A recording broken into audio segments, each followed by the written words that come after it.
Hi hello ನಮಸ್ಕಾರ ವೀಕ್ಷಕರೇ, ನೀವು ನೋಡ್ತಾ ಇದ್ದೀರಾ ಬಸವೇಶ್ವರ ವೀರಶೈವ ವಿದ್ಯಾವರ್ಧಕ ಸಂಘದ ಎಸ್ ನಿಜಲಿಂಗಪ್ಪ ವೈದ್ಯಕೀಯ ಮಹಾವಿದ್ಯಾಲಯ ಹಾಗೂ HSK ಆಸ್ಪತ್ರೆಯ ಸೂಪರ್ ಸ್ಪೆಷಾಲಿಟಿ ವಿಭಾಗದಿಂದ ಹಮ್ಮಿಕೊಂಡಿರುವಂಥ ಆರೋಗ್ಯ ಜಾಗೃತಿ ಸರಣಿ ಕಾರ್ಯಕ್ರಮ. ನಾನು ಮಹಾಂತೇಶ್ ದೊಡವಾಡ್. ಇತ್ತೀಚಿನ ಒತ್ತಡದ ಜೀವನದಲ್ಲಿ ನರರೋಗದ ಸಮಸ್ಯೆ ಉಲ್ಬಣಗೊಳ್ತಾನೆ ಇದೆ. ಚಿಕ್ಕ ಮಕ್ಕಳಿಂದ ಹಿಡಿದು ವೃದ್ಧರವರೆಗೂ ಈ ಸಮಸ್ಯೆ ಕಾಡ್ತಾ ಇದ್ದು, ಇದರ ಬಗ್ಗೆ ವಿಸ್ತೃತವಾಗಿ ಮಾತನಾಡಲು ಇವತ್ತು ನಮ್ಮ ಜೊತೆ ಇದ್ದಾರೆ ಖ್ಯಾತ ನರರೋಗ ತಜ್ಞರಾದ ಡಾಕ್ಟರ್ ನವೀನ್ ಮಾಸ್ರೆಡ್ಡಿ ಅವರು. ಕಾರ್ಯಕ್ರಮಕ್ಕೆ ಅವರನ್ನು ಸ್ವಾಗತಿಸಿಕೊಳ್ಳೋಣ. ಸರ್, ಆರೋಗ್ಯ ಜಾಗೃತಿ ಸರಣಿ ಕಾರ್ಯಕ್ರಮಕ್ಕೆ ತಮಗೆ ಸ್ವಾಗತ. Thank you. ಸರ್, ಈಗ ತಮ್ಮ ಪರಿಚಯ ಮಾಡಿಕೊಳ್ಳೋದಾದ್ರೆ? ನನ್ನ ಹೆಸರು ನವೀನ್ ಎಚ್ ಮಾಸರಡ್ಡಿ. ಈ HSK ಹಾಸ್ಪಿಟಲ್ ನಾನು ಕಳೆದ 6 ತಿಂಗಳಿನಿಂದ ಸೇವೆ ಸಲ್ಲಿಸುತ್ತಿದ್ದೇನೆ. ನಾನು DM ನ್ಯೂರಾಲಜಿಯನ್ನು ಬೆಂಗಳೂರಿನ ನಿಮ್ಯಾನ್ಸ್ನಲ್ಲಿ ಇದೇ ಡಿಸೆಂಬರಲ್ಲಿ ನನ್ನ ವಿದ್ಯಾಭ್ಯಾಸ ಮುಕ್ತಾಯವಾಗಿದೆ. ಓಕೆ ಸರ್, ಈಗ ನರರೋಗ ಅಂತ ಬಂದರೆ ಚಿಕ್ಕ ಮಕ್ಕಳಿಂದ ವೃದ್ಧರವರೆಗೂ ಆ ಸಮಸ್ಯೆ ಕಾಡ್ತಾನೆ ಇದೆ. ಹಲವಾರು ನರರೋಗದಲ್ಲಿ ಹಲವಾರು ಕಾಯಿಲೆಗಳನ್ನ ನೋಡ್ತೀವಿ. ಅದರಲ್ಲಿ ಪ್ರಮುಖವಾಗಿ ಕಾಡ್ತಾ ಇರೋದು ಅಂತಂದ್ರೆ ತಲೆನೋವು ಸಮಸ್ಯೆ. ಈ ತಲೆನೋವಿನ ಸಮಸ್ಯೆಗೆ ಕಾರಣಗಳೇನಿರ್ಬೋದು ಸರ್? ಈ ತಲೆನೋವು ಸರ್ವೇ ಸಾಮಾನ್ಯವಾಗಿ ತುಂಬಾ ಜನರಲ್ಲಿ ಕಂಡುಬರುವಂಥ ಕಾಯಿಲೆ ಆಗಿದೆ. ಯೂಶ್ವಲಿ ಮೋಸ್ಟ್ ಆಫ್ ದ ಈ ತಲೆನೋವುಗಳು ಲೈಫ್ ಸ್ಟೈಲ್ ಹ್ಯಾಬಿಟ್ಸ್ ಇಂದ, ಸ್ಟ್ರೆಸ್ ಇಂದ, ನಿದ್ದೆ ಕಮ್ಮಿ ಮಾಡೋದ್ರಿಂದ, ಮೊಬೈಲ್ ಓವರ್ ಯೂಸೇಜ್ ಮಾಡೋದ್ರಿಂದ, ಸೊ ಈ ಥರದಾದಂತಹ ತಲೆನೋವುಗಳು ತುಂಬ ಸಾಮಾನ್ಯವಾಗಿ ಕಂಡುಬರುತ್ತದೆ. ಯೂಶ್ವಲಿ ತಲೆನೋವಿನಲ್ಲಿ ನಾವು 2 ಪ್ರಕಾರವಾಗಿ ಅದನ್ನು ವಿಂಗಡಣೆ ಮಾಡ್ತೇವೆ. ಒಂದು ಪ್ರೈಮರಿ ಹೆಡ್ಏಕ್, ಹಾಗೆ ಇನ್ನೊಂದು ಸೆಕೆಂಡರಿ ಹೆಡ್ಏಕ್ ಅಂತ. 90-95% ತಲೆನೋವುಗಳು ಪ್ರೈಮರಿ ಹೆಡ್ಏಕ್ ಆಗಿರ್ತದೆ. ಅಂದರೆ ಇವೆ tension headache, migraine, stress related headache ಆ ಥರ ಇರುತ್ತೆ. ಇನ್ನು ಕೆಲವೊಂದು 5% ಆಫ್ ದ ಹೆಡ್ಏಕ್ ಮಾತ್ರ ನಾವು ಸೆಕೆಂಡರಿ ಹೆಡ್ಏಕ್ ಅಂತ ಕರಿತೀವಿ. ಅದು ಆ್ಯಕ್ಚುಲಿ ಮೆದುಳಿನಲ್ಲಿ ಏನಾದರೂ ತೊಂದರೆ ಇದ್ದರೆ ಅದು ಸೆಕೆಂಡರಿ ಹೆಡ್ಏಕ್ಸ್ ಬರುತ್ತೆ. ಸರ್, ಈಗ ಈ ತಲೆನೋವು ಬಂದ ತಕ್ಷಣ ಕೆಲವೊಂದು ಜನರಲ್ಲಿ ಇರೋದು ಒಂದು ನಂಬಿಕೆ ಅಂತಂದ್ರೆ ನಮಗೆ ಏನು ಬ್ರೈನ್ ಟ್ಯೂಮರ್ ಆಗಿರ್ಬೋದು ಅನ್ನೋ ರೀತಿ.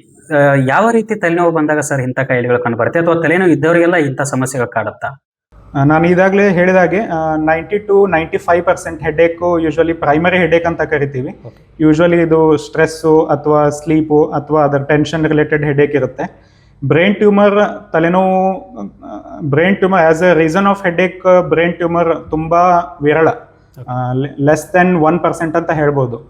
ಸೊ ಯೂಶ್ವಲಿ ಇದು ಯಾವ ತಲೆನೋವು ನಾವು ಜಾಸ್ತಿ ಎವ್ಯಾಲ್ಯೂಯೇಟ್ ಮಾಡಬೇಕು, ಯಾವುದು ತಲೆನೋವನ್ನು ನಾವು ಜಾಸ್ತಿ ಸೀರಿಯಸ್ ಆಗಿ ತಗೋಬೇಕು ಅಂತಂದ್ರೆ ಕೆಲವೊಂದು ಲಕ್ಷಣಗಳನ್ನು ಇರುತ್ತೆ. ಅದಕ್ಕೆ ನಾವು ರೆಡ್ ಫ್ಲಾಗ್ಸ್ ಆಫ್ ಹೆಡ್ಏಕ್ ಅಂತ ಹೇಳಿ ಕರಿತೀವಿ. ಯೂಶ್ವಲಿ ತಲೆನೋವು 20-40 ವರ್ಷ ವಯಸ್ಸಿನಲ್ಲಿ ಯೂಶ್ವಲಿ ಕಾಣಿಸ್ಕೊಳ್ಳುತ್ತೆ. ಇವೆಲ್ಲ ಪ್ರೈಮರಿ ಹೆಡ್ಏಕ್ಸು.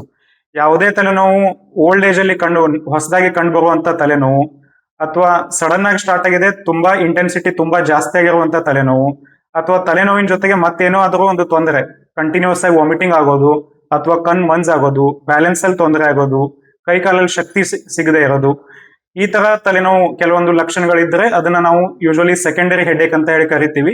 ಅಂತಹ ಪೇಷಂಟ್ಸ್ಗೆ ನಾವು ಮತ್ತೆ ಬ್ರೈನ್ ಇಮೇಜಿಂಗ್ ಆಗಲಿ, ಮತ್ತೆ ಬ್ಲಡ್ ಇನ್ವೆಸ್ಟಿಗೇಷನ್ಸ್ ಆಗಲಿ ಆ ಥರ ಎವ್ಯಾಲ್ಯೂಯೇಷನ್ ಮಾಡುವಂತ ಅವಶ್ಯಕತೆ ಇರುತ್ತದೆ. ಅದನ್ನ ಬಿಟ್ಟು ಉಳಿದ ಮೋಸ್ಟ್ ಆಫ್ ದ ಹೆಡ್ಏಕ್ಗೆ ನಾವು just with history and examination ನಮಗೆ ಪ್ರೈಮರಿ ಹೆಡ್ಏಕ್ ಅಂತ ಕ್ಲೂ ಸಿಗುತ್ತೆ. ಅದರಿಂದ just with medications and life style adjustment ಅದನ್ನ ನಾವು ಮ್ಯಾನೇಜ್ ಮಾಡಬಹುದು. ತಲೆನೋವಿನಲ್ಲಿ ಪ್ರಮುಖವಾಗಿ ಜಾಸ್ತಿ ಮೈಗ್ರೇನ್ ನೋಡ್ತೀವಿ ಸರ್ ನಾವೀಗ. ತಲೆನೋವಿಗೂ ಮತ್ತು ಮೈಗ್ರೇನ್ಗೂ ಇರುವಂತಹ ವ್ಯತ್ಯಾಸಗಳಿವೆ ಸರ್? ಈಗ ತಲೆನೋವು ಒಂದು ಲಕ್ಷಣ, ಈ ಮೈಗ್ರೇನು ಒಂದು ಕಾಯಿಲೆ. ಈಗ ಸಾಮಾನ್ಯವಾಗಿ ಹೇಳ್ಬೇಕಂದ್ರೆ ಈ ಜ್ವರ ಇದು ಒಂದು ಲಕ್ಷಣ, ಬಟ್ ಇವು ಡೆಂಗು, ಟೈಫಾಯ್ಡು, ಮಲೇರಿಯಾ ಇವೆಲ್ಲ ಕಾಯಿಲೆಗಳು ಇದರಿಂದ ಜ್ವರ ಬರುತ್ತದೆ. ಸೊ ಅದೇ ಥರ ನಾನು ಈಗ ಪ್ರೈಮರಿ ಹೆಡ್ಏಕ್ ಅಂತ ಏನು ಹೇಳಿದೆ ಅಲ್ಲ, ಅದರಲ್ಲಿ ಒಂದು ಕಾರಣ ಮೈಗ್ರೇನು. ಇದು ಪ್ರೈಮರಿ ಹೆಡ್ಏಕಲ್ಲಿ 30-20% ಯೂಶ್ವಲಿ ಇದು ಮೈಗ್ರೇನಿಂದ ಆಗಿರುತ್ತದೆ. ಇದು ಯೂಶ್ವಲಿ ಹೆಣ್ಮಕ್ಕಳಲ್ಲಿ ಕಾಣಿಸ್ಕೊಳ್ಳುವಂಥ ಒಂದು ತಲೆನೋವಿನ ಪ್ರಕಾರ. ಇದು 20-40 ವರ್ಷ ವಯಸ್ಸಿನಲ್ಲಿ ಕಾಣಿಸ್ಕೊಳ್ಳುತ್ತದೆ. ಇದು ಯೂಶ್ವಲಿ ಅರ್ಧ ತಲೆಭಾಗ ಮಾತ್ರ ಇನ್ವಾಲ್ವ್ ಆಗಿರ್ತದೆ. ಅದು ತಲೆನೋವು ತುಂಬ ಸಿವಿಯರ್ ಇರುತ್ತದೆ. ಯೂಶ್ವಲಿ 4 ಗಂಟೆಯಿಂದ 3 ದಿನದ ತನಕ ಅದು ತಲೆನೋವು ಕಾಣಿಸಿಕೊಳ್ಳಬಹುದು. ತಲೆನೋವಿನ ಜೊತೆಗೆ ಪೇಷಂಟ್ಸ್ಗೆ ವಾಂತಿ ಬರೋದು, ಅಥವಾ ವಾಂತಿ ಥರ ಸೆನ್ಸೇಷನ್ ಆಗೋದು, ಲೈಟ್ ಕಂಡ್ರೆ ಆಗ್ಬರಲ್ಲ, ತುಂಬ ಧ್ವನಿ ಕಂಡ್ರೆ ಆಗ್ಬರಲ್ಲ, ಕೆಲವೊಂದು ಸ್ಮೆಲ್ ಇಂದ ಪ್ರೆಸಿಪಿಟೇಟ್ ಆಗುತ್ತೆ, ಕೆಲವೊಬ್ಬರಿಗೆ ಟ್ರಾವೆಲಿಂಗ್ ಇಂದ ಪ್ರೆಸಿಪಿಟೇಟ್ ಆಗುತ್ತೆ. ಈ ಥರ ಕೆಲವೊಂದು ಲಕ್ಷಣಗಳು ಇರ್ತದೆ ಈ ಮೈಗ್ರೇನ್ ಕಾಯಿಲೆಯಲ್ಲಿ. ಇದರಲ್ಲಿ ತಲೆಯಲ್ಲಿ ಮೆದುಳಿನ ಸ್ಟ್ರಕ್ಚರಲಿ ಏನೂ ತೊಂದರೆ ಇರಲ್ಲ.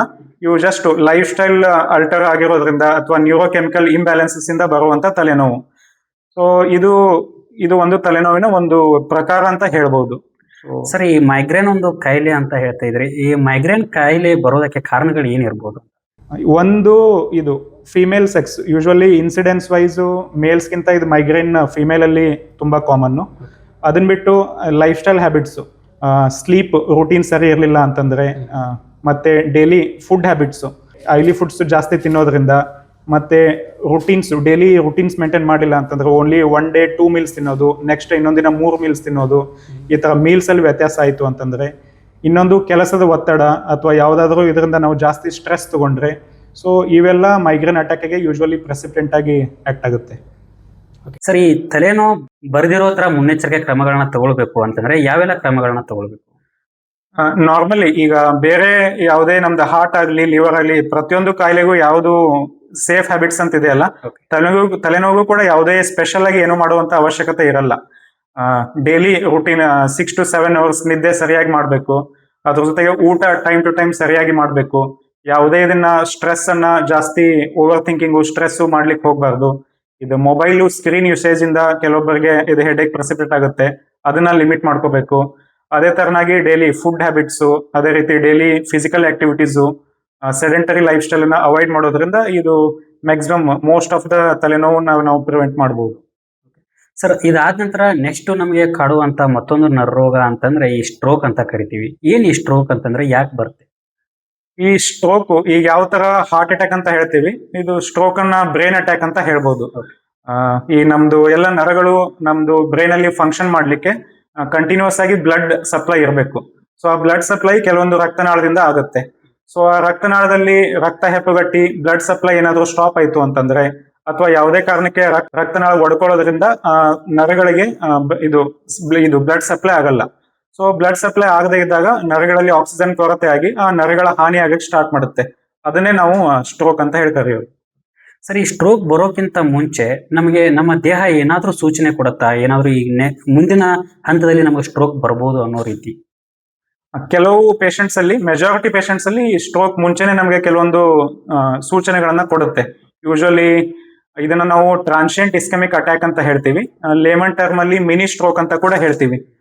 ಅದರಲ್ಲಿ ಏನಾಗ್ಬೋದಪ್ಪ ಅಂತಂದ್ರೆ, ಸಡನ್ ಆಗಿ ಕಣ್ ಮಂಜಾಗ್ಬೋದು, ಅಥವಾ ಬ್ಯಾಲೆನ್ಸ್ ತಪ್ಪಿದವ್ರ ತರ ಆಗ್ಬೋದು, ಅಥವಾ ಕೈ ಕಾಲಲ್ಲಿ ಶಕ್ತಿ ಕಮ್ಮಿ ಆದವ್ರ ತರ ಆಗ್ಬೋದು, ಅಥವಾ ಮುಖದಲ್ಲಿ ಒಂದು ಕಡೆ ಮುಖ ವಾಲ್ಕೊಳ್ಳೋದು, ಅಥವಾ ಕಣ್ಣು ಕಂಪ್ಲೀಟ್ ಆಗಿ ಮುಚ್ಚಕ್ ಬರದೇ ಇರೋದು, ಈ ತರ ಕೆಲವೊಂದು ಲಕ್ಷಣಗಳು ಕಾಣಿಸುತ್ತೆ. ಕೆಲವೊಂದು ನಿಮಿಷ ಗಂಟೆಗಳಲ್ಲಿ ಅದು ಮತ್ತೆ ಸರಿ ಹೋಗೋ ಚಾನ್ಸಸ್ ಇರುತ್ತೆ. ಇದನ್ನ ಮಿನಿ ಸ್ಟ್ರೋಕ್ ಅಂತ ಕರಿತೀವಿ. ಈ ತರ ಇವೆಂಟ್ ಆಗ್ತಾ ಇದ್ರೆ ಪೇಷಂಟ್ ಅಲ್ಲಿ ಅದು ಮತ್ತೆ ಮುಂದೆ ಮೇಜರ್ ಸ್ಟ್ರೋಕ್ ಆಗುವಂತ ರಿಸ್ಕ್ ಜಾಸ್ತಿ ಇದೆ ಅಂದಂಗೆ ಅರ್ಥ. ಸೊ ಈ ತರ ಏನೇ ಲಕ್ಷಣಗಳನ್ನು ಕಂಡು ಬಂದಲ್ಲಿ ಅದನ್ನ ನಿರ್ಲಕ್ಷಿಸದೆ ಅಂತ ಪೇಷಂಟ್ಸ್ ಅನ್ನು ನಾವು ಎವ್ಯಾಲ್ಯೂಯೇಟ್ ಮಾಡ್ಬೇಕಾಗುತ್ತೆ. ಸೊ ಈ ತರ ಯಾವುದೇ ಮಿನಿ ಸ್ಟ್ರೋಕ್ ಅಂತ ಏನ್ ಕರಿತೀವಿ, ಇದು ಬಂದಿರೋರಿಗೆ ನೆಕ್ಸ್ಟ್ 3 months ಅಲ್ಲಿ ಇದರಲ್ಲಿ 90% ಜನಕ್ಕೆ ಆಕ್ಚುಯಲ್ ಸ್ಟ್ರೋಕ್ ಆಗೋ ಚಾನ್ಸಸ್ ಇರುತ್ತೆ. ಸೊ ಈ ತರ ಯಾವುದೇ ಈ ತರ ಎಪಿಸೋಡ್ಸ್ ಬಂದಾಗ ಅದನ್ನ ನಾವು ನಿರ್ಲಕ್ಷಿಸಬಾರ್ದು. ಸೊ ಇದು ಕಾಮನ್ ಪೀಪಲ್ಗೆ ಅಂಡರ್ಸ್ಟ್ಯಾಂಡ್ ಆಗಲಿ ಅಂತಾನೆ ಅಮೆರಿಕನ್ ಹಾರ್ಟ್ ಅಸೋಸಿಯೇಷನ್ ಒಂದು ಬಿ ಫಾಸ್ಟ್ ಅಂತ ಒಂದು ನಿಮೋನಿಕ್ ಮಾಡಿದ್ದಾರೆ. ಸೊ ಇದರಲ್ಲಿ ಬಿ ಅಂತಂದ್ರೆ ಬ್ಯಾಲೆನ್ಸ್ ಇಶ್ಯೂಸ್, ಸಡನ್ ಆಗಿ ಏನಾದ್ರು ಬ್ಯಾಲೆನ್ಸ್ ತೊಂದರೆ ಆಯ್ತು ಅಂತಂದ್ರೆ. ಇ ಅಂತಂದ್ರೆ ಐ, ಏನಾದ್ರು ಸಡನ್ ಆಗಿ ಕಣ್ಣು ಮಂಜಾಗೋದು, ಕಣ್ಣು ಒಂದ್ ಸೈಡ್ ಕಣ್ಣು ಕತ್ಲೆ ಆದವ್ರ ತರ ಕಾಣಿಸೋದು. ಎಫ್ ಅಂತಂದ್ರೆ ಫೇಶಿಯಲ್ ವೀಕ್ನೆಸ್ ಆದವ್ರ ತರ ಆಗೋದು. ಎ ಅಂತಂದ್ರೆ ಕೈಯು ಅಥವಾ ಕಾಲಿನಲ್ಲಿ ಶಕ್ತಿ ಕಮ್ಮಿ ಆಗೋದು. ಎಸ್ ಅಂತಂದ್ರೆ ಸ್ಪೀಚು, ಮಾತಾಡ್ಬೇಕಂತಂದ್ರೆ ಏನಾದ್ರು ತೊದಲಿಸೋದು ಸಡನ್ ಆಗಿ ಆಯ್ತು ಅಂತಂದ್ರೆ. ಟಿ ಅಂತಂದ್ರೆ ಲಾಸ್ಟ್ ಟೈಮು. ಈ ತರ ಏನೇ ಸಿಂಪ್ಟಮ್ಸ್ ಬಂದ್ರು ನಾವು ಇಮಿಡಿಯೇಟ್ ಆಗಿ ಮೆಡಿಕಲ್ ಅಟೆನ್ಷನ್ ತಗೋಬೇಕು. ಆ ಟೈಮ್ ಅನ್ನ ವೇಸ್ಟ್ ಮಾಡಬಾರ್ದು ಅಂತ. ಸೊ ಇದು ಕಾಮನ್ ಪೀಪಲ್ಗೆ ಇದಷ್ಟು ಬಿ ಫಾಸ್ಟ್ ಇದನ್ನ ನೆನ್ಪಿಟ್ಕೊಳ್ಳೋದ್ರಿಂದ ಹೆಲ್ಪ್ ಆಗುತ್ತೆ. ನಾವು ಪ್ರತಿ ಒಂದು ನಿಮಿಷ ನಾವು ಮೆಡಿಕಲ್ ಅಟೆನ್ಷನ್ ಲೇಟ್ ಮಾಡಿದ್ರು ಕೂಡ ಆಲ್ಮೋಸ್ಟ್ ಅರೌಂಡ್ ಪ್ರತಿ ಒಂದು ನಿಮಿಷದಲ್ಲಿ 2 million ನ್ಯೂರಾನ್ಸ್ ನಾಶವಾಗುವಂತ ಚಾನ್ಸಸ್ ಇರುತ್ತೆ ಈ ಬ್ಲಡ್ ಕ್ಲಾಟ್ ಆಗೋದ್ರಿಂದ. ಸೊ ಎಷ್ಟು ಬೇಗ ನಾವು ಮೆಡಿಕಲ್ ಅಟೆನ್ಷನ್ ತಗೊಂತೀವಿ, ಟ್ರೀಟ್ಮೆಂಟ್ ತಗೊಂತೀವಿ, ಅಷ್ಟು ನಾವು ಜಾಸ್ತಿ ನರಗಳನ್ನ ಸೇವ್ ಮಾಡ್ಕೋಬಹುದು. ಸರ್, ಈ ಸ್ಟ್ರೋಕ್ ಆದ ತಕ್ಷಣ ಕುಟುಂಬದಲ್ಲಿರುವಂತ ಸದಸ್ಯರು ಏನಾದ್ರೂ ಪ್ರಾಥಮಿಕ ಚಿಕಿತ್ಸೆಯನ್ನ ಕೊಡಬಹುದಾ, ಅಥವಾ ಯಾವ ರೀತಿ ಎಚ್ಚರಿಕೆಯನ್ನು ವಹಿಸಿಕೊಂಡು ತಂದು ಪೇಷಂಟ್ ನ ಆಸ್ಪತ್ರೆಗೆ ತಂದು ಹಾಕ್ಬೇಕು ಅಂತ? ಈ ಸ್ಟ್ರೋಕ್ ಅಲ್ಲಿ ಇತ್ತೀಚೆಗೆ ಹಲವಾರು ಟ್ರೀಟ್ಮೆಂಟ್ ಗಳು ಬಂದಿದೆ. But most of the treatment time dependent ಅಂತ ಹೇಳ್ತೀವಿ. ಸೊ ಪೇಷಂಟ್ ಎಷ್ಟು ಬೇಗ ಆಸ್ಪತ್ರೆಗೆ ಬರುತ್ತೆ ಅಷ್ಟು ಬೆಸ್ಟ್ ಆಗಿ ನಾವು ಪೇಷಂಟ್ಗೆ ಟ್ರೀಟ್ಮೆಂಟ್ ಅನ್ನ ಕೊಡಬಹುದು. ಸೊ ಯಾವುದೇ ವ್ಯಕ್ತಿಗೆ ಸ್ಟ್ರೋಕ್ ಆದಲ್ಲಿ ಅವರ ಅಟೆಂಡರ್ಸ್ ಮೇನ್ ಮಾಡ್ಬೇಕಾಗಿರೋದು ಆದಷ್ಟು ಬೇಗ ಅವ್ರನ್ನ ಯಾವುದು ಟರ್ಷರಿ, ಯಾವುದು ಸ್ಟ್ರೋಕ್ ಯೂನಿಟ್ ಇರುತ್ತೆ, ಎಲ್ಲಿ ನ್ಯೂರಾಲಜಿಸ್ಟ್ ಇರ್ತಾರೆ ಆ ತರ ಹಾಸ್ಪಿಟಲ್ ಅಲ್ಲಿ ಆದಷ್ಟು ಬೇಗ ಕರ್ಕೊಂಡ್ ಬರ್ಬೇಕು. ಎರಡನೇದು, ಅವ್ರ ಟ್ರಾವೆಲಿಂಗ್ ಟೈಮ್ ಅಲ್ಲಿ ಅದು ಪ್ರಜ್ಞೆ ತಪ್ಪಿದೆ ಅಥವಾ ಶಕ್ತಿ ತಪ್ಪಿ ಇದಾಗಿರುವಂತ ಪೇಷಂಟ್ಸ್ ಅಲ್ಲಿ ತುಂಬಾ ಜನನು ಬಾಯಲ್ಲಿ ನೀರು ಕುಡ್ಸೋದು, ಒಂದ್ ಸ್ವಲ್ಪ ಸಕ್ಕರೆ ಹಾಕೋದು, ಸ್ವೀಟ್ ಹಾಕೋದು, ಆ ತರ ಎಲ್ಲ ಮಾಡ್ತಾರೆ. ಯೂಶಲಿ ಆ ತರ ಸ್ಟ್ರೋಕ್ ಆಗಿರುವಂತ ಗೆ ಅದು ನುಂಗುವಂತ ಸಾಮರ್ಥ್ಯ ಕಮ್ಮಿ ಆಗಿರ್ತದೆ, ಪ್ರಜ್ಞೆ ಕಮ್ಮಿ ಇರುತ್ತೆ. ಆ ತರ ಮಾಡೋದ್ರಿಂದ ಅದು ಊಟದ ಕೆಲವೊಂದು ಸಾಮರ್ಥ್ಯಗಳು ಇದು ನಮ್ಮ ಶ್ವಾಸಕೋಶದಲ್ಲಿ ಹೋಗಿ ನಿಮೋನಿಯಾ ಕಾಸ್ ಮಾಡೋ ರಿಸ್ಕ್ ಇರುತ್ತೆ. ಅದರಿಂದ ಪೇಷಂಟ್ ಆಕ್ಸಿಜನ್ ಲೆವೆಲ್ ಕಮ್ಮಿ ಆಗೋ ರಿಸ್ಕ್ ಇರುತ್ತೆ. ಆ ತರನಾದ ಏನನ್ನೂ ಮಾಡಬಾರ್ದು. ಸೇಫ್ ಆಗಿ ಪೇಷಂಟ್ ಅನ್ನ ಅಲ್ಲಿಂದ ಆದಷ್ಟು ಬೇಗ ಟ್ರಾನ್ಸ್ಪೋರ್ಟ್ ಮಾಡಿ ಹಾಸ್ಪಿಟಲ್ ಕರ್ಕೊಂಡು ಬರಬೇಕು. ಸರ್, ಒಂದ್ಸಾರಿ ಒಬ್ಬ ವ್ಯಕ್ತಿಗೆ ಸ್ಟ್ರೋಕ್ ಆಯ್ತು ಅಂತಂದ್ರೆ ಅವನು ಮೊದಲಿನ ತರ ಆಗಲ್ಲ ಅಂತಾರೆ. ಅಕಸ್ಮಾತ್ ಆಗಿ ಅದು ಸ್ಟ್ರೋಕ್ ಆದ ತಕ್ಷಣ ಆ ವ್ಯಕ್ತಿನ ತಂದು ಆಸ್ಪತ್ರೆಗೆ ದಾಖಲು ಮಾಡಿದ್ರೆ ಸಂಪೂರ್ಣವಾಗಿ ಅದು ಕಾಯಿಲೆ ಕಡಿಮೆ ಆಗುತ್ತಾ, ಗುಣಮುಖವಾಗುತ್ತಾ ಅಂತ? ಹೌದು, ಈಗ ಸ್ಟ್ರೋಕ್ ಅಲ್ಲಿ ತುಂಬಾ ಸ್ಟಡಿಗಳಾಗಿದೆ. ಮುಂಚೆ ತರ ಇಲ್ಲ, ಲಾಸ್ಟ್ 10 to 20 ಇಯರ್ಸ್ ಅಲ್ಲಿ ತುಂಬಾ ಅಡ್ವಾನ್ಸಸ್ ಬಂದಿದೆ ಸ್ಟ್ರೋಕ್ ಅಲ್ಲಿ. ಸೊ ಯಾವ ಪೇಷಂಟ್ ಬೇಗ ಹಾಸ್ಪಿಟಲ್ಗೆ ಬರ್ತಾರೆ ಅಂತ ಪೇಷಂಟ್ಸ್ ಅಲ್ಲಿ ನಾವು 100% ರಿಸಲ್ಟ್ ಅನ್ನ ಕೊಡ್ಬೋದು. ಸೊ ಇದರಲ್ಲಿ ಮುಖ್ಯವಾಗಿ 2 ಟ್ರೀಟ್ಮೆಂಟ್ ಇದೆ. ಒಂದು ಥ್ರೊಂಬೋಲೈಸಿಸ್, ಇನ್ನೊಂದು ಥ್ರೊಂಬೆಕ್ಟಮಿ ಅಂತ. ಈ ನಾವು ಎಲ್ಲಾ ಸ್ಟ್ರೋಕ್ ಅಲ್ಲಿ ನಾವು ಗೋಲ್ಡನ್ ಅವರ್ಸ್ ಅಂತ ಹೇಳ್ತಿರ್ತೀವಿ, ಸುವರ್ಣಾವಧಿ ಅಂತ. ಸೊ ಯಾವುದೇ ಸ್ಟ್ರೋಕ್ ಆಗ್ಲಿ ಆ ಪೇಷಂಟ್ 4.5 ಗಂಟೆ ಒಳಗಡೆ ಹಾಸ್ಪಿಟಲ್ಗೆ ಏನಾದ್ರು ಬಂದ್ರೆ ಥ್ರೊಂಬೋಲೈಸಿಸ್ ಅಂತ ಒಂದು ಇಂಜೆಕ್ಷನ್ ಕೊಡ್ತೀವಿ ನಾವು. ಅದೇನ್ ಮಾಡುತ್ತೆ ಅಂತಂದ್ರೆ ಯಾವ್ದು ರಕ್ತನಾಳದಲ್ಲಿ ಕ್ಲಾಟ್ ಕೂತಿರುತ್ತೆ ಅದು ಇಂಜೆಕ್ಷನ್ ಕೊಡೋದ್ರಿಂದ ಆ ಕ್ಲಾಟ್ ಪೂರ್ತಿ ಬರ್ಸ್ಟ್ ಆಗುತ್ತೆ. ಅದರಿಂದ ವಾಪಸ್ ಬ್ಲಡ್ ಸಪ್ಲೈ, ಯಾವ ನರಕ್ಕೆ ಬ್ಲಡ್ ಸಪ್ಲೈ ಕಮ್ಮಿ ಆಗಿರುತ್ತೆ ಆ ನರಕ್ಕೆ ವಾಪಸ್ಸು ಬ್ಲಡ್ ಸಪ್ಲೈ ಎಸ್ಟಾಬ್ಲಿಷ್ ಆಗುತ್ತೆ. ಸೊ ಈ ತರ ಆಗೋದ್ರಿಂದ ಅದು ನರಗಳನ್ನ ನಾವು ವಾಪಸ್ ಉಳಿಸ್ಕೋಬಹುದು.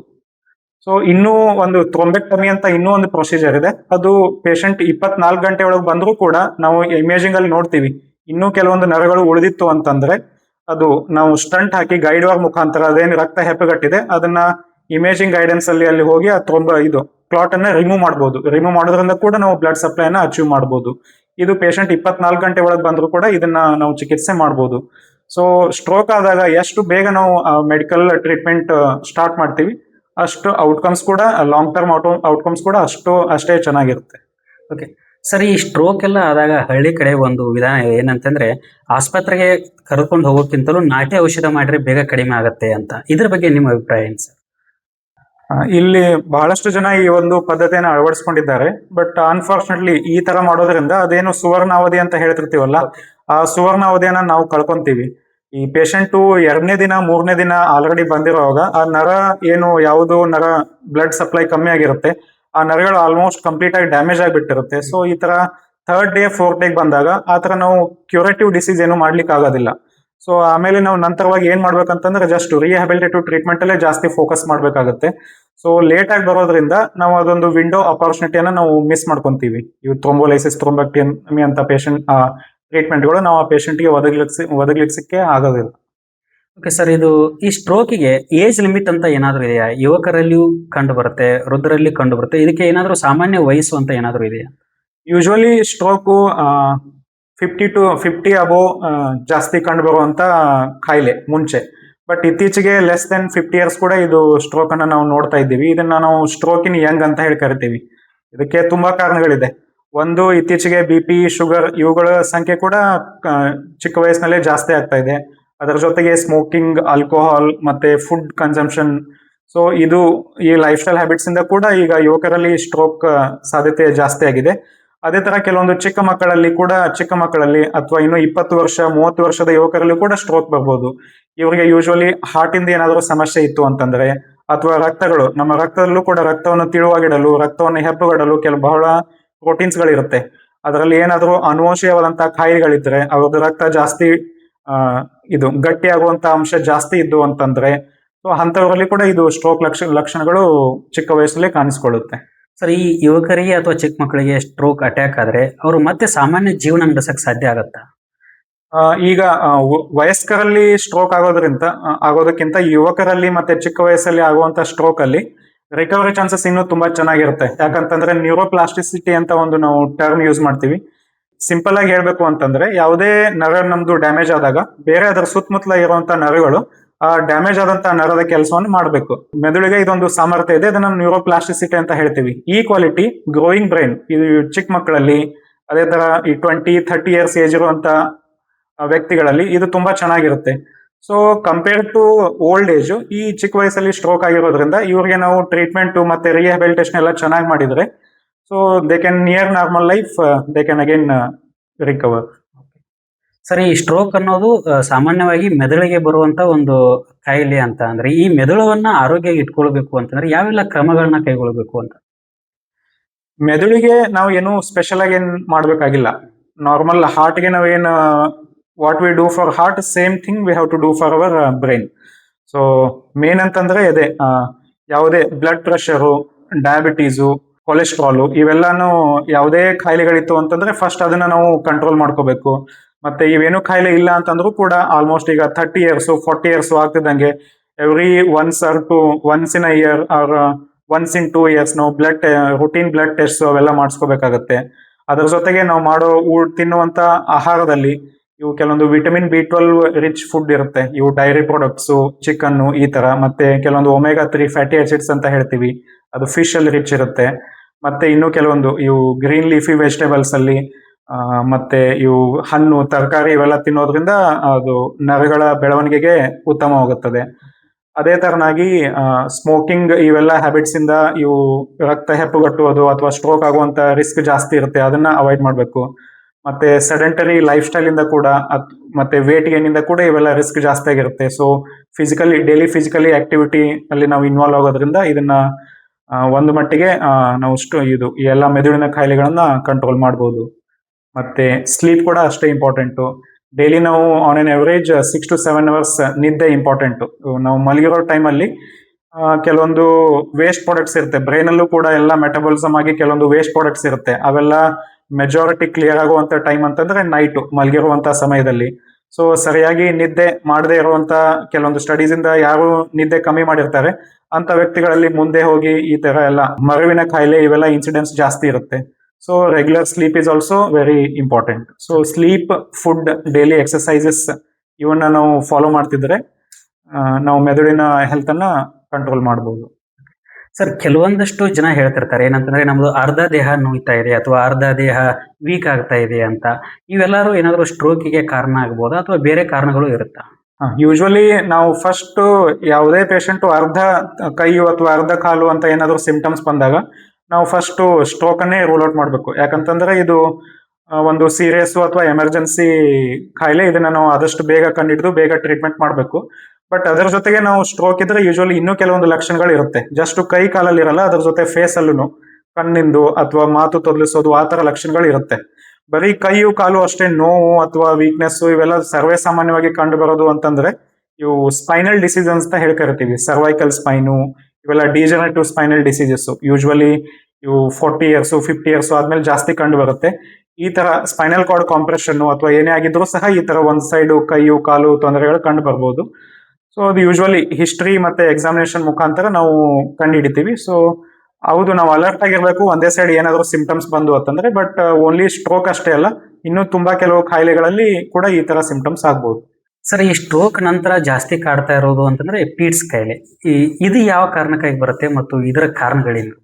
ಫಿಟ್ಸು ಎಲ್ಲ ವಯಸ್ಕರಲ್ಲೂ ಕಂಡು ಬರ್ತದೆ, ಚಿಕ್ಕ ಮಕ್ಕಳಿಂದ ಹಿಡಿದು ತುಂಬಾ ವಯಸ್ಸಾದವರಲ್ಲೂ ಕೂಡ ಕಂಡು ಬರ್ತದೆ. ಸೊ ಇದು ವಯಸ್ಸಿಗೆ ತಕ್ಕ ಹಾಗೆ ಕಾರಣಗಳು ಕೂಡ ಬೇರೆ ಬೇರೆ ಆಗಿರ್ತದೆ. ಯೂಶುವಲಿ ಚಿಕ್ಕ ಮಕ್ಕಳಲ್ಲಿ ಕಂಡು ಬರುವಂತಹ ಫಿಟ್ಸ್ ಅಲ್ಲಿ ಮೋಸ್ಟ್ ಕಾಮನ್ ಅಂತಂದ್ರೆ ಫೆಬ್ರೈಲ್ ಸೀಜರ್ಸ್. ಇದು ಮಕ್ಕಳಲ್ಲಿ ಫೀವರ್ ಜೋರಾಗಿ ಬಂದಾಗ ಕೆಲವೊಂದು ಸೀಜರ್ಸ್ ಬರ್ತದೆ.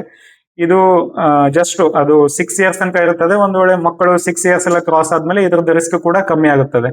ಅದೇ ತರ ಯೂಶುವಲಿ 10 to 20 ಇಯರ್ಸ್ ಅಲ್ಲಿ ಬರುವಂತ ಫಿಟ್ಸ್ ಗಳು ಯೂಶುವಲಿ ಜೆನೆಟಿಕ್ ಎಪಿಲೆಪ್ಸಿ ಅಂತ ಹೇಳ್ತಿರ್ತೀವಿ, ಅದರಿಂದ ಬರ್ಬೋದು. ಇಲ್ಲ ಟೆಂಪರಲ್ ಸ್ಕ್ಲೇರೋಸಿಸ್ ಅಂತ ಹೇಳ್ತೀವಿ, ಅವು ಕೆಲವೊಂದು ಕಾರಣಗಳಿಂದ ಬರ್ಬೋದು. ಅದೇ ತರ ಯೂಶುವಲಿ ಈಗ 20 to 40 ಇಯರ್ಸ್ ಅಲ್ಲಿ ಬರುವಂತ ಫಿಟ್ಸ್ ಗಳು ಯೂಶುವಲಿ ಮೆದುಳಿನ ಜ್ವರ ಆದ್ರೆ ಬರ್ಬೋದು ಅಥವಾ ಏನಾದ್ರು ಸ್ಟ್ರೋಕ್ ಅದು ಆದ್ರೆ ಬರುವಂತ ಇದಿರುತ್ತೆ. ಯೂಶುವಲಿ 60 ಇಯರ್ಸ್ ಅಬೋ ಆಗಿ ಏನು ಫಿಟ್ಸ್ ಬರ್ತದೆ ಅದು ಯೂಶುವಲಿ ನಾವು ಜಾಸ್ತಿ ಕೇರ್ಫುಲ್ ಆಗಿರ್ಬೇಕು. ಸೊ ಅದರಲ್ಲಿ ಏನಾದ್ರು ಬ್ರೈನ್ ಟ್ಯೂಮರ್ಸ್ ಇತ್ತು ಅಂತಂದ್ರೆ ಅಥವಾ ಬ್ರೈನ್ ಯಾವ್ದಾದ್ರು ಇನ್ಫೆಕ್ಷನ್, ಅದು ಎಲ್ಲ ಕಾರಣದಿಂದ ಅಬೋ 60 ಯೂಶುವಲಿ ಫಿಟ್ಸ್ ಬರುತ್ತೆ. ಆ ತರ ವಯಸ್ಸಿಗೆ ತಕ್ಕ ಹಾಗೆ ಫಿಟ್ಸ್ ನ ಕಾರಣಗಳು ಕೂಡ ಬೇರೆ ತರ ಇರ್ತದೆ. ಸೊ ನಾವು ಅದೇ ಪೇಷಂಟ್ ಏಜ್ ಏನಿದೆ ಅದನ್ನ ನೋಡ್ಕೊಂಡು ಅದರ ತಕ್ಕ ಕಾರಣಗಳ ಬಗ್ಗೆ ನಾವು ಇನ್ವೆಸ್ಟಿಗೇಷನ್ ಮಾಡಿ ಎವ್ಯಾಲ್ಯೂಯೇಷನ್ ಮಾಡಿ ಕಂಡು ಹಿಡಿತೀವಿ. ಸರ್, ಈ ಪೀಟ್ಸ್ಗೆ ಹೆರಿಡಿಟಿ ಅನುವಂಶೀಯತೆನೂ ಕಾರಣ ಅಂತಾರೆ, ನಿಜನಾ? ಹೌದು, ತುಂಬಾ ಫಿಟ್ಸ್ಗಳನ್ನ ನಾವು ಜೆನೆಟಿಕ್ ಎಪಿಲೆಪ್ಸಿ ಅಂತ ಹೇಳಿ ಕರಿತೀವಿ. ಸೊ ನಮ್ಮ ಎಲ್ಲ ಜೀವಕೋಶಗಳ ಮೇಲೆ ಸೋಡಿಯಮ್ಮು, ಪೊಟ್ಯಾಷಿಯಮ್ಮು, ಕ್ಯಾಲ್ಸಿಯಂ ಈ ತರ ಚಾನಲ್ಸ್ ಇರುತ್ತೆ. ಅದು ನಾರ್ಮಲ್ ಆಗಿ ಫಂಕ್ಷನ್ ಮಾಡ್ತಿರುತ್ತೆ. ಕೆಲವೊಬ್ಬರಲ್ಲಿ ಆ ಫಂಕ್ಷನಿಂಗ್ ಅಲ್ಲಿ ಏನಾದರೂ ಡಿಫೆಕ್ಟ್ ಇರುತ್ತೆ. ಸೊ ಈ ಸೋಡಿಯಂ ಚಾನಲ್ಸ್ ಅಲ್ಲಿ ಅಥವಾ ಕ್ಯಾಲ್ಸಿಯಂ ಚಾನಲ್ಸ್ ಅಲ್ಲಿ ಫಂಕ್ಷನಿಂಗ್ ಅಲ್ಲಿ ಏನಾದ್ರು ಡಿಫೆಕ್ಟ್ ಇತ್ತಂದ್ರೆ ಆ ತರ ವ್ಯಕ್ತಿಗಳಲ್ಲಿ ಫಿಟ್ಸ್ ಬರ್ಬೋದು. ಸೊ ಅದೇ ಥರ ಈ ತಂದೆ ತಾಯಿಯಲ್ಲಿ ಫಿಟ್ಸ್ ಇತ್ತು ಅಂತಂದರೆ ಕೆಲವೊಂದು ಮೋನೋಜೆನೆಟಿಕ್ ಎಪಿಲೆಪ್ಸಿ ಡಿಸಾರ್ಡರ್ಸ್ ಅಂತ ಕರಿತೀವಿ. ಕೆಲವೊಂದು ಫಿಟ್ಸ್ಗೆ ಕಾರಣ ಆಗುವಂಥ ಜೀನ್ಸ್ಗಳು ಕೂಡ ಇದೆ. ಸೊ ಆ ಜೀನ್ಸಲ್ಲಿ ಏನಾದರೂ ತೊಂದರೆ ಇದ್ದರೆ ಮಕ್ಕಳಿಗೂ ಅದು ಫಿಟ್ಸ್ ಬರುವಂಥ ಚಾನ್ಸಸ್ ಇರುತ್ತೆ. ಸರಿ, ಫಿಟ್ಸ್ ಬಂದು ಬಿದ್ದಂತ ವ್ಯಕ್ತಿಗಳಿಗೆ ಕೈಯಲ್ಲಿ ಕೀ ಕೊಡೋದಾಗಿರ್ಬೋದು, ಅಥವಾ ಕೆಬ್ಬಣದ ಯಾವ್ದಾದ್ರು ವಸ್ತು ಕೊಡೋದು, ಅಥವಾ ಮೂಗಿಗೆ ಈರುಳ್ಳಿ ವಾಸನೆಯನ್ನ ಕೊಡಿಸೋದು, ಇದರಿಂದ ಕಡಿಮೆ ಆಗತ್ತೆ ಅನ್ನೋ ನಂಬಿಕೆ ಇದೆ. ಇದ್ರ ಬಗ್ಗೆ ನೀವೇನ್ ಹೇಳ್ತೀರಾ? ಸುಮಾರು 90% ಫಿಟ್ಸ್ಗಳು ನಾವು ಏನು ಮಾಡೋ ಅವಶ್ಯಕತೆನೇ ಇಲ್ಲ. 5 ನಿಮಿಷದೊಳಗಡೆ ತಾನಾಗೆ ಕಂಟ್ರೋಲ್ ಆಗುತ್ತೆ. ಸೊ ಇದೆಲ್ಲ ಮಾಡಿ ಅವರು ಜನರಲ್ಲಿ ಇದೊಂದು ಪರ್ಸೆಪ್ಷನ್ ಬಂದಿದೆ, ಇದನ್ನ ನಾವು ಮಾಡ್ತಿದ್ರಿಂದ ಇದು ಫಿಟ್ಸ್ ಕಮ್ಮಿ ಆಗಿದೆ ಅಂತ. ಏನು ಮಾಡದೇ ಇದ್ರೂ ಕೂಡ ಅದು 5 ನಿಮಿಷದ ಒಳಗಡೆನೆ 95% ಫಿಟ್ಸ್ ಮೋರ್ ದೆನ್ 5 ಮಿನಿಟ್ಸ್ ಏನು ಇರಲ್ಲ. ಸೊ ಅಷ್ಟರಲ್ಲೇ ಕಮ್ಮಿ ಆಗುತ್ತೆ. ಸೊ ಈ ತರ ಎಲ್ಲ ಮಾಡೋದ್ರಿಂದ ಅದೇ ಆಸ್ಪಿರೇಷನ್ ರಿಸ್ಕ್ ಅಥವಾ ಪೇಷಂಟಿಗೆ ನಾವು ಹೆಲ್ಪ್ ಮಾಡೋದಕ್ಕಿಂತ ಹಾನಿಯನ್ನೇ ಜಾಸ್ತಿ ಮಾಡ್ಬೋದು. ಸೊ ಈ ತರದ ಏನು ಮಾಡೋದು ಅವಶ್ಯಕತೆ ಇಲ್ಲ. ಯಾವುದೇ ಫಿಟ್ಸ್ ಬಂದು ಯಾವುದೇ ವ್ಯಕ್ತಿ ಕೆಳಗಡೆ ಬಿದ್ದರೆ ನಾವು ಮೇನ್ ಸುತ್ತಮುತ್ತಲಿರೋರು ಏನ್ ಮಾಡ್ಬೇಕು ಅಂತಂದ್ರೆ ಆ ಏರಿಯಾನ ನಾವು ಸೇಫ್ ಮಾಡ್ಬೇಕು. ಯಾಕಂದ್ರೆ ತುಂಬಾ ವೈಲೆಂಟ್ ಮೂವ್ಮೆಂಟ್ಸ್ ಆಗ್ತಿರುತ್ತೆ, ಹೆಡ್, ಆರ್ಮ್ಸು ಎಲ್ಲ. ಸೊ ಆ ಟೈಮಲ್ಲಿ ತಲೆಗಾಗ್ಲಿ ಕೈಗಾಗ್ಲಿ ಏಟ್ ಆಗೋ ಚಾನ್ಸಸ್ ಇರುತ್ತೆ. ಆ ಏರಿಯಾನ ನಾವು ಸೇಫ್ ಮಾಡಬೇಕು. ಏನಾದ್ರು ಶಾರ್ಪ್ ಆಬ್ಜೆಕ್ಟ್ಸ್ ಇತ್ತು ಅಂತಂದ್ರೆ, ಅವ್ರಿಗೆ ಚುಚ್ಚುವಂತ ಚಾನ್ಸಸ್ ಇತ್ತು ಅಂದ್ರೆ ಅದನ್ನೆಲ್ಲ ಅಲ್ಲಿಂದ ಸರಿಸ್ಬೇಕು. ಮತ್ತೆ ತಲೆಗೆ ಪೆಟ್ಟಾಗದೇ ಇರೋ ತರ ಕುಷನ್ ಏನಾದರೂ ತಲೆ ಕೆಳಗಡೆ ಸಪೋರ್ಟಿಗೆ ಇಡ್ಬೋದು. ಮತ್ತೆ ಪೇಷಂಟ್ ಸೀದಾ ಬಿದ್ದಿದ್ದ ಅಂತಂದ್ರೆ ಅವನ್ನ ಒಂದು ಸೈಡ್ ವಾಲಿಶ್ ಮಲಗಿಸ್ಬೋದು. ಇದರಿಂದ ನಮ್ದು ಉಗುಳು ಅವೆಲ್ಲ ಹೋಗಿ ಆಸ್ಪಿರೇಷನ್ ಆಗೋದು, ಅಥವಾ ನಾವು ವಾಮಿಟಿಂಗ್ ಮಾಡ್ಕೊಂಡ್ರೆ ಅದು ಶ್ವಾಸಕೋಶದಲ್ಲಿ ಹೋಗುವಂತ ರಿಸ್ಕ್ ಅನ್ನ ನಾವು ಕಮ್ಮಿ ಮಾಡ್ಬೋದು. ಮತ್ತೆ ಕೈಯು ಕಾಲು ಎಲ್ಲ ಶಕ್ತಿ ಹಿಡಿದು ಅದನ್ನ ವಾಪಸ್ ತಡೆಗಟ್ಟೋದು, ಹಿಡಿಯೋದು ಏನು ಮಾಡಕ್ ಹೋಗ್ಬಾರ್ದು. ಜಸ್ಟ್ ಅವ್ರನ್ನ ಅಷ್ಟೇ ಅಬ್ಸರ್ವ್ ಮಾಡಬೇಕು. ಸೊ ಯೂಶುವಲಿ 1 to 2 minutes ಅಲ್ಲಿ ಎಲ್ಲ most of the fits settle ಆಗುತ್ತೆ. ಸೊ ಅದಾದ ತಕ್ಷಣ ನಾವು ಆದಷ್ಟು ಬೇಗ ಮೆಡಿಕಲ್ ಅಟೆನ್ಷನ್ ತಗೋಬೇಕು. ಅದರಲ್ಲಿ ನಾವು ಯಾವ್ದು ಕಾರಣಕ್ಕಾಗಿದೆ ಏನು ಅಂತ ನಾವು ಕಂಡುಹಿಡಿತೀವಿ. ಓಕೆ ಸರ್, ಈ ಕಾಯಿಲೆ ಶಾಶ್ವತವಾಗಿ ವಾಸಿ ಆಗತ್ತಾ ಅಥವಾ ಇಲ್ವಾ? ಫಿಟ್ಸ್ ಅಲ್ಲಿ ಕೂಡ ತುಂಬಾ ತರನಾದಂಥ ಫಿಟ್ಸ್ಗಳಿರುತ್ತೆ. ಇದು ಇದೇ ತರ ತಲೆನೋವು ಯಾವ ತರ ಹೇಳಿದೆ ಅಲ್ಲ, ಫಿಟ್ಸ್ ಕೂಡ ಇದೊಂದು ಲಕ್ಷಣ. ಇದಕ್ಕೆ ಕಾಯಿಲೆಗಳು ತುಂಬಾ ಇರುತ್ತದೆ. ಸೊ ಮೋಸ್ಟ್ ಆಫ್ ದ ಕಾಯಿಲೆಗಳು ನಾವು ಟ್ರಾನ್ಸೆಂಟ್ ಇರುತ್ತೆ. ನಾವು 1 to 2 years ಅವ್ರ ಮಾತ್ರೆಗಳನ್ನ ಸರಿಯಾಗಿ ತಗೊಂಡ್ರೆ, ಅವ್ರಿಗೇನು ಹೊಸದಾಗಿ ತೊಂದರೆ ಆಗಲಿಲ್ಲ ಅಂತಂದ್ರೆ ಮಾತ್ರೆಗಳನ್ನೆಲ್ಲ ನಾವು ಸ್ಟಾಪ್ ಮಾಡ್ಬೋದು. ಬಟ್ ಕೆಲವೊಂದು ಎಪಿಲೆಪ್ಸಿ ಕಾಯಿಲೆಗಳಿರುತ್ತೆ, ಅಂಥವು ಕೆಲವೊಂದು ಈಗ ಯಾವ ಥರ BP, ಶುಗರ್ಗಳಿಗೆ ಲಾಂಗ್ ಟರ್ಮು ಅಥವಾ ಲೈಫ್ ಲಾಂಗ್ ಮೆಡಿಕೇಶನ್ಸ್ ತಗೋಬೇಕು, ಆ ಥರ ಮೆಡಿಕೇಶನ್ಸನ್ನು ಕಂಟಿನ್ಯೂ ಮಾಡಬೇಕಾಗುತ್ತೆ. ಬಟ್ ಮೆಜಾರಿಟಿ ಆಫ್ ದ ಫಿಟ್ಸ್ಗಳನ್ನು ನಾವು ಯೂಶ್ವಲಿ 2 years ತನಕ ಮೆಡಿಕೇಶನ್ಸ್ ಕೊಡ್ತೀವಿ. ಯಾವುದೇ ಥರನಾಗಿ ವಾಪಸ್ ಅವರಿಗೆ ಫಿಟ್ಸ್ ರಿಪೀಟ್ ಆಗಲಿಲ್ಲ, ಕಂಟ್ರೋಲ್ ಆಗಿದೆ ಅಂತಂದರೆ ನಾವು ಮಾತ್ರೆಗಳನ್ನು ನಿಧಾನಕ್ಕೆ ಕಮ್ಮಿ ಮಾಡಿ ಸ್ಟಾಪ್ ಮಾಡ್ಲಿಕ್ಕೆ ಟ್ರೈ ಮಾಡ್ತೀವಿ. Thank you sir. ಇಲ್ಲಿವರೆಗೂ ಕಾರ್ಯಕ್ರಮದಲ್ಲಿ ಭಾಗವಹಿಸಿ ಏನು ಈ ನರರೋಗದ ಸಮಸ್ಯೆಗಳು ಯಾವುವು ಮತ್ತು ಯಾವ ರೀತಿ ಕ್ರಮಗಳನ್ನ ಕೈಗೊಳ್ಳಬೇಕು ಅನ್ನೋದ್ರ ಬಗ್ಗೆ ನಮ್ಮ ವೀಕ್ಷಕರಿಗೆ ತಿಳಿಸಿಕೊಟ್ಟಿದ್ದಕ್ಕೆ ತಮಗೆ ಧನ್ಯವಾದಗಳು. Thank you. ನೋಡಿದ್ರಲ್ಲ ವೀಕ್ಷಕರೇ, ನರರೋಗದ ಸಮಸ್ಯೆಗೆ ಮತ್ತು ಅದಕ್ಕೆ ಕಾರಣಗಳು ಏನೇನು ಮತ್ತೆ ಅದಕ್ಕೆ ಯಾವ ರೀತಿ ಪರಿಹಾರ ಕ್ರಮಗಳನ್ನ ತೆಗೆದುಕೊಳ್ಳಬೇಕು ಅನ್ನೋದ್ರ ಬಗ್ಗೆ ಕಾರ್ಯಕ್ರಮದಲ್ಲಿ ಭಾಗವಹಿಸಿ ಖ್ಯಾತ ನರರೋಗ ತಜ್ಞರಾದ ಡಾಕ್ಟರ್ ನವೀನ್ ಮಾಸ್ ರೆಡ್ಡಿ ಅವರು ನಮಗೆ ತಿಳಿಸಿಕೊಟ್ಟಿದ್ದಾರೆ. ಇದು ಈ ಹೊತ್ತಿನ ವಿಶೇಷ. ಧನ್ಯವಾದಗಳು.